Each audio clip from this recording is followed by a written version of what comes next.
तो हेलो दोस्तों, आज हम जिस एनिमे को स्टार्ट करने जा रहे हैं वो बहुत ही एक्शन और इंटरेस्ट से भरा हुआ है। मैं पूरी गारंटी देती हूँ कि आप अगर इस एपिसोड को एक बार देखोगे तो अगली पार्ट के लिए बहुत ही ज्यादा एक्साइटेड रहो। तो चलो स्टार्ट करते हैं इस एपिसोड को बिना वक्त गवाए।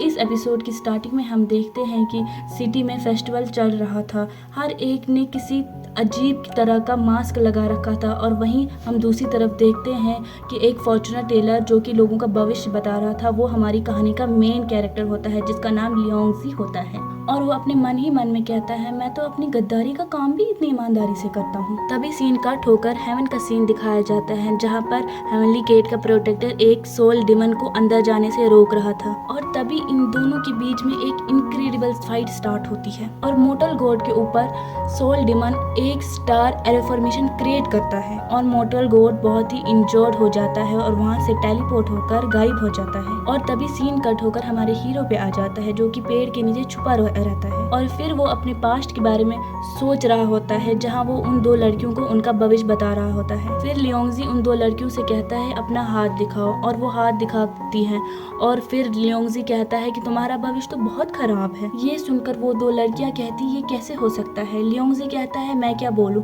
तुम्हारा भविष्य तो बहुत खराब है। हाँ, अगर तुम चाहो तो मैं तुम्हारी मदद कर सकता हूँ, लेकिन उसके लिए 15 टेल चाहिए। मैं तुम्हें उस बुरे साई से बचा सकता हूँ। और ये सुनकर वो दो औरतें डर के मारी कहती हैं हाँ, हम तुम्हें 15 टेल्स देने के लिए तैयार है, लेकिन प्लीज हमारी हेल्प करो। तभी वहाँ पे कुछ लोग आते हैं और वो कहते हैं लियोंगजी झूठा है। ये सुनकर लियोंगजी वहाँ से जाता है और एक पेड़ के नीचे छुप जाता है। लियोंगजी एक पेड़ के पीछे छुपा होता है और कहता है कि मैं तो अपनी बेईमानी का काम भी इतनी ईमानदारी से करता हूँ, तब भी ये लोग मुझ पे क्यों भड़कते हैं। और वो गुस्से में आकर उस पेड़ को मारता है। तभी उस पेड़ से घिरकर एक स्टेम उसके सर पे पड़ता है। लियोंगजी उस स्टेम को उठाता है और अचानक उधर पोर्टल ओपन हो जाता है। उसमें से मोर्टल गॉड बाहर आ जाता है जो कि बहुत ज्यादा इंजर्ड होता है, जिसकी वजह से वो बेहोश हो जाता है। ये देखकर लियोंगजी उसको साइड पे उठाकर रखता है और उसका इलाज शुरू कर देता है। तभी मोर्टल गॉड होश में आ जाता है और लियोंगजी से पूछता है मैं कहाँ हूँ। लियोंगजी उससे कहता है कि आप मुझे बहुत ही इंजर्ड हालत में मिले थे। और मोर्टल गॉड खुद को देखकर कहता है मैं तो बहुत इंजर्ड हालत में हूँ, अब शायद मैं अपनी पावर्स का इस्तेमाल भी ना कर पाऊँ, इसलिए मुझे अपनी पावर किसी को पास करनी होगी, नहीं तो मैं एग्जॉस्ट हो जाऊंगा। तभी वो उठकर एक फॉर्मेशन करता है जिससे उसको पता चलता है कि लियोंगजी का दिल तो बहुत साफ है। और ये देखकर वो स्टेम के जरिए अपनी सारी पावर लियोंगजी को दे देता है। लियोंगजी जब पावर को अब्सॉर्ब करता है तो वो देखता है कि मोर्टल गॉड तो अचानक बहुत ज्यादा बूढ़े हो गए हैं। और युवांग मोर्टल गॉड से पूछता है कि आप अचानक इतने ओल्ड कैसे हो गए। ये सुनकर मोर्टल गॉड युवांग जवाब में कहता है कि मेरी रियल एज 1000 से भी ऊपर थी, मैं सिर्फ अपनी पावर्स को इस्तेमाल करके जवान दिखता था, जबकि मैंने तुम्हें अपनी पावर दी है इसलिए मैं बूढ़ा हो रहा हूँ। ये सुनकर लियोंगजी कहता है कि मैं इसके लिए आपको पैसे नहीं दे पाऊंगा। तो ये सुनकर मोर्टल गॉड हंसते हुए कहता है कि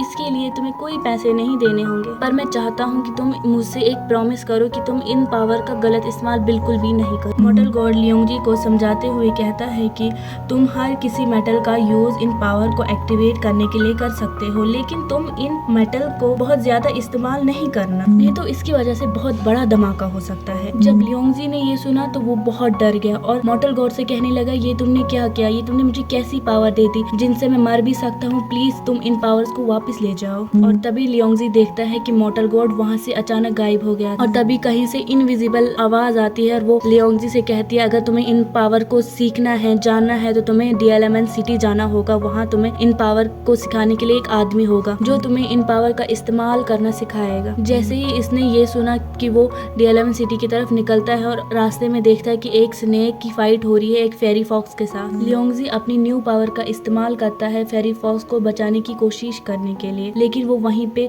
बहुत ज्यादा जख्मी हो जाता है और वो बेहोश हो जाता है। तभी उसको पास्ट का इल्यूजन दिखाई देता है जिसमें एक सुंदर लड़की उसकी गोद में हुई और हम देखते हैं कि हर जगह बर्बादी छाई हुई है। और तभी वो लड़की लियोंगजी के गोद में मरने वाली थी और वो लियोंगजी से कहती है कि इसमें तुम्हारी कोई गलती नहीं है, और ये कहकर वो लड़की मर जाती। और तभी हम बाहर की दुनिया में देखते हैं फेरी फॉक्स तो बहुत ज्यादा पावरफुल है। उसने स्नेक को मार दिया और अपनी पावर से लियोंगजी को उठा दिया और उठाकर जाने लगती है। ये देखकर लियोंगजी रोने लगता है और फेरी फॉक्स से कहता है कि प्लीज मुझे डिएलेमेंट सिटी तक पहुंचा दो, मैं रास्ता नहीं जानता हूँ और रास्ते में बहुत मुश्किलात हो सकती है, प्लीज मेरी हेल्प करो। और ये सुनकर फेरी फॉक्स तो पहले मना ही कर देती, लेकिन लियोंगजी बहुत रो रहा था। ये देखकर फेरी फॉक्स उसके साथ डिएलेमेंट सिटी तक गई, लेकिन रास्ते में उनको बहुत मुश्किलात का सामना करना पड़ा। लियोंगजी वहाँ पहुंचा तो देखा हमारे अलावा भी वहाँ पे बहुत सारे लोग हैं जो टेस्ट के लिए आए हैं। और तभी हम सेलेक्टियल सेट के मास्टर अयोंगी को देखते हैं कि वो सब लोगों को अंदर ले रहा था। वो वहाँ पे टेस्ट लेता है जिसमें वो स्पिरिचुअल एनर्जी चेक करता है, जिसमें स्पिरिचुअल एनर्जी ज्यादा होगी वही उसका स्टूडेंट बनेगा। जिसका टेस्ट लेने के लिए उसने एक मैजिकल पिलर का इस्तेमाल किया है, जिसको टेस्ट करते ही पता चलता है कि किसके अंदर स्पिरिचुअल एनर्जी ज्यादा है, जिसमें पता चलता है कि लियोंग की एनर्जी तो बहुत ज्यादा है। सभी हैरान हो जाते हैं कि एक लड़के में इतनी स्पिरिचुअल एनर्जी कैसे हो सकती है। और हम देखते हैं कि मास्टर अयोकी ने सब स्टूडेंट को अपने सेट में शामिल कर दिया है। तो इसके साथ ये एपिसोड खत्म होता है। सो गाइज, ये मेरा पहला एक्सप्लेनेशन एपिसोड था। अगर इसमें मुझे किसी भी जगह कोई गलती हुई हो तो प्लीज़ मुझे माफ़ कर देना और मुझे कमेंट करना कि मैं फिर अगला एपिसोड भी डाल सकूं।